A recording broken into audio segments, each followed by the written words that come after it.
sa inyo lahat mga Simple Life. Kamusta po? Okay, so ngayon ay nagpahinga po kami mga ka-Simple Life sa aming pong pagbabayanihan. Pahinga po kami kasi ayan na, it's time to merienda. So magmi-merienda na po kami kasama ng aming mga kasamahan. Dito muna kami sa isang puno na malilim kung saan ay dito muna ang marites time.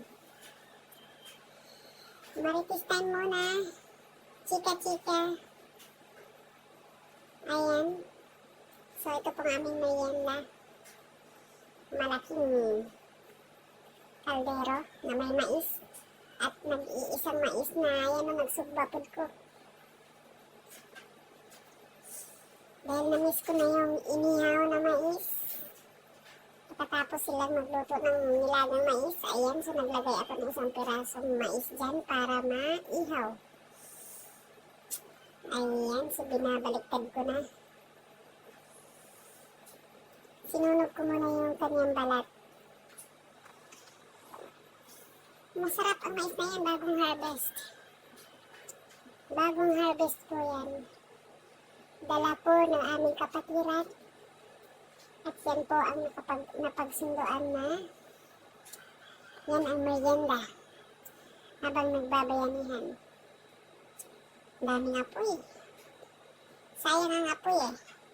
Kaya nag-ihaw ako. Isa lang ang aking inihaw dahil ako lang naman ang gustong kumain ng inihaw. At eto ang kanilang gusto. Nilagang mais.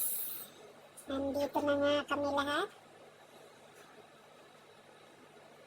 Nandito na kami sa isang lugar. Magkainan na po ng mga mais. At ayan na. Kanya-kanyang kuha. Hati-hati. Kanya-kanyang pili. Laki ng kaldero. Sobrang init. Sobrang init na mga kapatid. Mga ka-Simple Life. Ayan na nga. Ang sarap niyan. Matamis.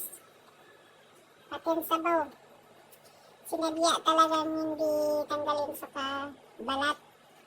Para manatili yung tamis ng mais.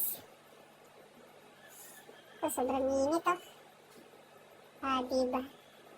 Maraming laman. Maraming laman ang mais.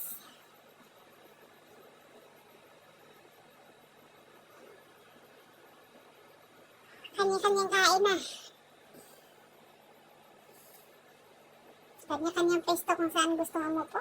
At babalikan ko muna ang ating inihaw. Ayan na nga. Babalik ko ulit. Ang malaking kahoy na nakaharang, hindi ko makuha. Oh. Ilaw pa yan eh. Yung balat pa lang ang nasusunog. Hindi ko makuha. Ayan, so iusog ko muna kasi yung kabila hindi pa luto. Hindi pa sunog yung balat. Okay.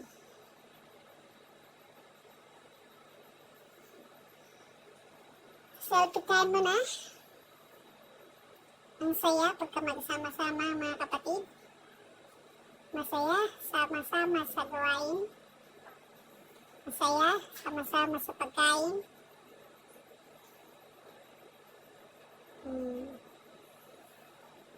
Kainan na, sarap. Ang sarap ng kainan ng mga